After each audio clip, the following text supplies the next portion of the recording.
روز شما بخیر بینندگان ارجمند. این برنامه خبری و تحلیل اخباری آزادی است که شما را در 15 دقیقه از خبرهای مهمی تاجیکستان و جهان آگاه می‌کند. امروز پنجشنبه 14 می است. نخست با موضوع اساسی این نشر شناس شوید. دونالد ترامپ در چین با سی جین پین ملاقات کرد. رهبران دو قدرت عظیم اقتصادی جهان درباره چی بحث و گفتگو کردند؟ تاجیکستان به زودی یک نشست بزرگ را درباره نارسایی آب در کره زمین میزبانی میکند. مردم خودش هم آب کافی ندارد.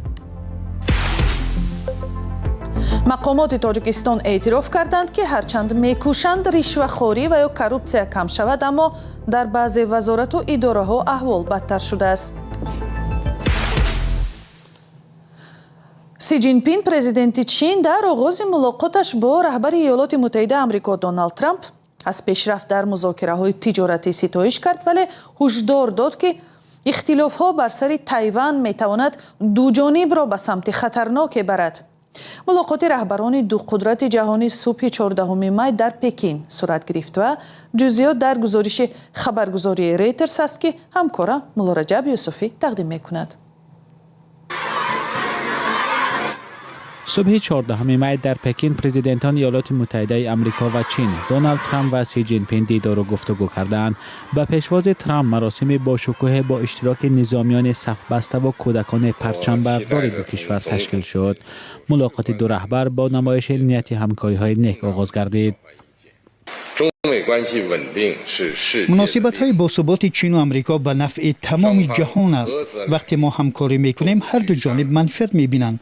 وقتی دعوا می‌کنیم هر دو طرف آسیب می‌بینند. در کنار شما ایستادن افتخار است. دوستی با شما مایه افتخار است. رابطه‌های بین چین و آمریکا از گذشته‌ها بهتر می‌شود. این ملاقات با هدف حفظ سازش‌های تجارتی ماه اکتبر پارسال و هم دریافت راه‌های نوی تقویت تجارت و سرمایه‌گذاری برپا می‌شود. جین پین اینچنین به موضوع تایوان جزیره خودمختار مراجعت کرد که چین آن را از آن خود می‌نامد. او به ترامپ گفت که در مناسبت‌های آمریکا و چین تایوان حساس‌ترین مسئله می‌باشد. او هشدار داد که اختلاف سر این موضوع باعث مناقشه می‌شود. در برابر این موضوعها انتظار می‌رود که ترامپ چین را تشویق کند تا به ایران برای سازش با آمریکا فشار آورد و نزاع در خاورمیانه خاتمه یابد. در یک صحبتش با فاکس نیوز کاتب دولت ایالات متحده آمریکا مارکو روبیو گفت چین برای یاری در حل این بحران منفعت زیاد دارد. او گفت که کشتی‌های کشورهای زیادی در خلیج درماندند و از این چیز از جمله صادرکننده‌های چینی آسیب می‌بینند. ترامپ را در این سفر چندین رهبر شرکت‌های عظیم تجارتی همراهی می‌کنند. در بین آنها ایلان ماسک هم هست. ترامپ گفت که از جین پین تقاضا خواهد کرد تا درهای چین را برای صنعت آمریکایی باز کند. تاجیکستان در پایان ماه می میزبان کنفرانس سازمان ملل متحد آید به مسائل آب خواهد بود و برای اشتراک در این همایش در دوشنبه قرار است کارشناسان و مقامات از بیش از 100 کشور سرجمع آیند. موضوع کمبود آب برای خود تاجیکستان یک مشکل خیلی جدی می باشد، چون بیش از نصف اهالی همه روزه با کمبود آب آشامیدنی روبرو هستند. از نشست وزارت کارهای خارجی در این باره همکارم علیشیر ظریفی گزارش می‌دهد. دوشنبه میزبانی باز یک همایش جهانی وابسته به مسئله آب می شود. قرار است این همایش از 25 تا 28 می برگزار شود.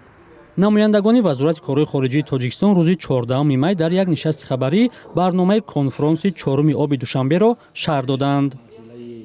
سنایی بایزاده معاون وزیر کارهای خارجی گفت کنفرانس همچون یکی از مرحله‌های آمادگی به کنفرانس آب سازمان ملل متحد در سال 2026 خواهد بود که با همرئیسی جمهوری سنگال و امارات متحده عرب برگزار می‌گردد. تحکیم همکاری‌ها در سمت مدیریت استوار ذخیره‌های آب، مقاومت با تاثیر تغییریابی اقلیم، حفظ پیره‌ها و پیشبرد دیپلماتیای آب خدمت می‌نماید. همزمان آن با متحد ساختن تلاش‌های جامعه جهانی جهت تطبیق هدف‌های رشد استوار به خصوص هدف ششم، اینچنین تهیه راه‌های حل مشترک برای رفع مشکلات گلوبالی وابسته به آب مساعدت. با گفته وزارت قرار است نمایندگان 110 کشور و ساختارهای سازمان ملل متحد در این همایش شرکت کنند. ин чорумин конфронси ҷаҳонӣ дар мавзӯи об мебошад, ки бо пешниҳоди Тоҷикистон ва кӯмаки Созмони милал баргузор мешавад. мақомот дар ҳоле ба баргузории ин гуна ҳамоишҳо таваҷҷӯҳ доранд, ки ба иттилои расмӣ қариб 40% аҳолӣ дар дохили Тоҷикистон аз камбуди об тангқисӣ мекашанд ва ҳар сол дар пайи селу обхезиҳо даҳҳо нафар зарар мебинанд.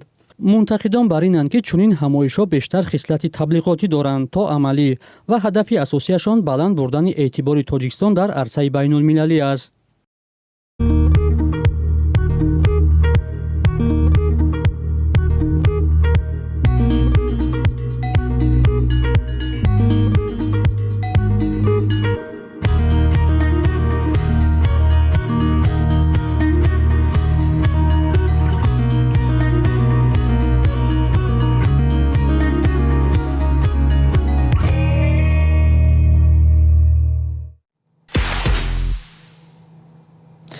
мақомоти расмии Тоҷикистон эътироф карданд, ки бо вуҷуди талошҳои онҳо барои решакан кардани коррупсия дар идораҳои давлатӣ, ин зуҳурот баръакс дар баъзе ниҳодҳо зиёд шудааст. оҷонсии мубориза бо коррупсия, ки раванди иҷрои стратегияи мубориза бо фасодро таҳлил кардааст, мегӯяд, аз таҳлили мунтазами вазъи содиршавии ҷиноятҳои ба коррупсия алоқаманд бармеояд, ки ин ҷиноятҳо дар баъзе вазорату идораҳо рӯ ба афзоиш дорад. ҳамкорам Тоҳири Сафар таҳлили оҷонсиро хонд ва дар суҳбате пеш аз барнома аввал хостам хулосаҳои онро ба мо бигӯяд. оҷонси мубориза бо коррупсия натиҷаи тадбир ва чораҳои 5 соли пеш, яъне аз соли 2021 то 2025ро таҳлил карда омореро овардааст, ки афзоиши нигаронкунандаеро нишон медиҳад. ба гуфтаи оҷонсӣ, дар ин муддат тақрибан 7500 ҷинояти иқтисодӣ, ришвахӯрӣ ё аз худ кардани моли мардум ва давлатро сабт карданд. дар ин миён номи вазорати корҳои дохилӣ низ ҳаст, ки дар 5 соли гузашта дар тамоми шӯъбаву идораҳои тобеи он 250 мавриди ришвахӯрӣ, сӯистифода аз мақом ё дигар ҷиноятҳои иқтисодӣ сабт шуданд. тамоюл ҳам дар ин вазорат дар 2 соли гузашта рӯ ба боло доштааст. дар ҷадвали ҷиноятҳои иқтисодӣ, ки оҷонси мубориза бо коррупсия нашр кардааст, дида мешавад, ки соли 2023 дар ин вазорат 50 ҷинояти иқтисодиро ошкор карданд ва дар 2 соли баъдӣ ин гуна ҷиноятҳо зиёдтар шуда аз 74 ба 88 адад расидааст. оҷонсӣ рӯшан нагуфтааст, ки кадом навъи ҷиноятҳои иқтисодӣ зиёд шуданд, ришвахӯрӣ, тақаллуб ё ҷиноятҳои дигар, аммо шикоятҳо аз тамаъҷӯии кормандони милиса ва муфаттишон дар Тоҷикистон зиёд шунида мешавад.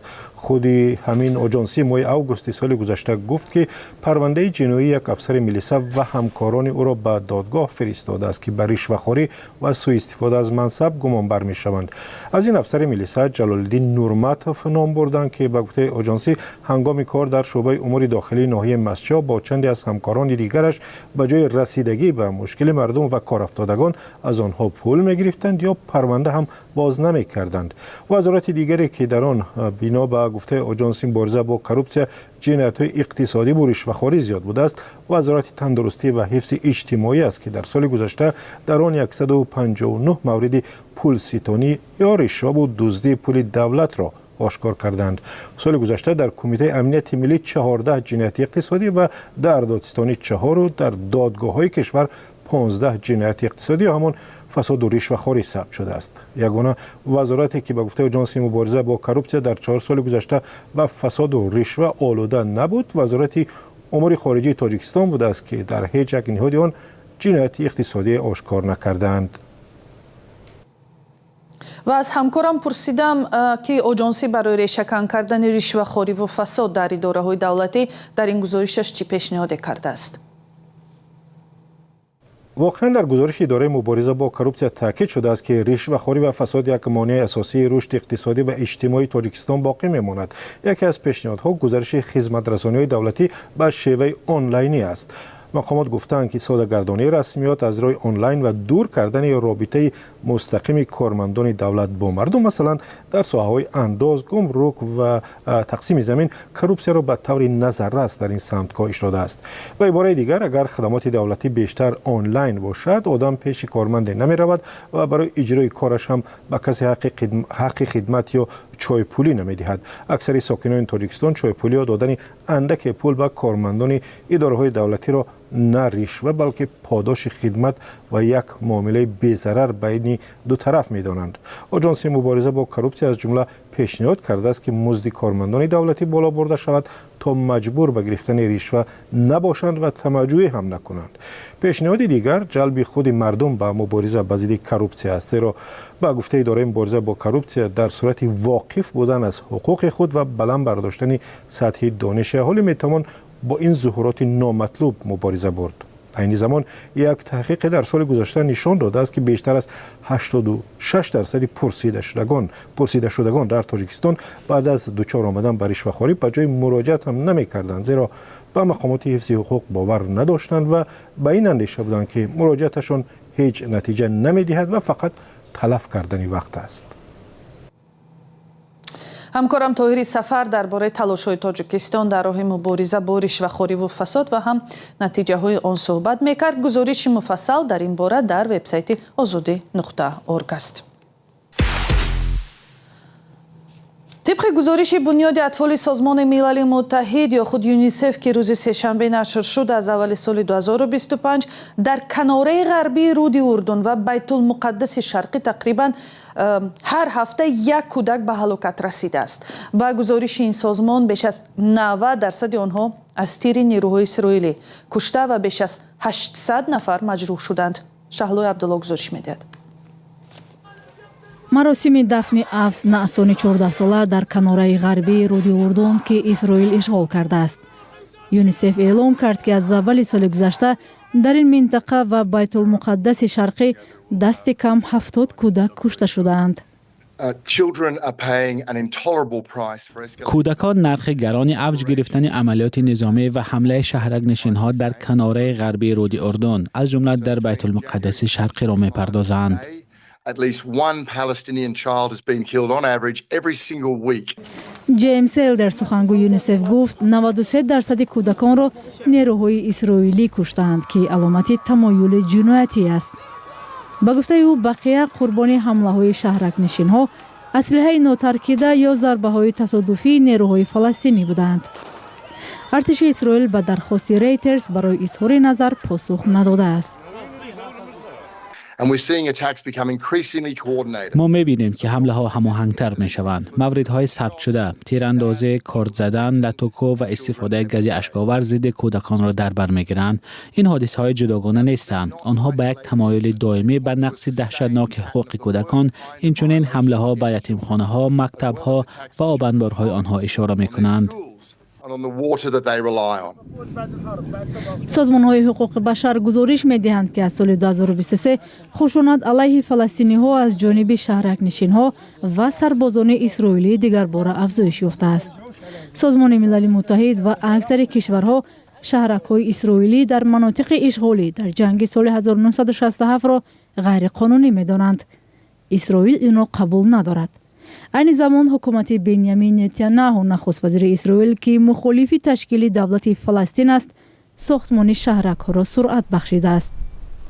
حکومت های کشورهای اروپا نیز از افزایش خشونت های شهرک نشین های اسرائیلی اظهار نگرانی کردند. آنها روز دوشنبه درباره تحریم های نو بر ضد شهرک نشینان و هم پیشوایان حماس به موافقه رسیدند.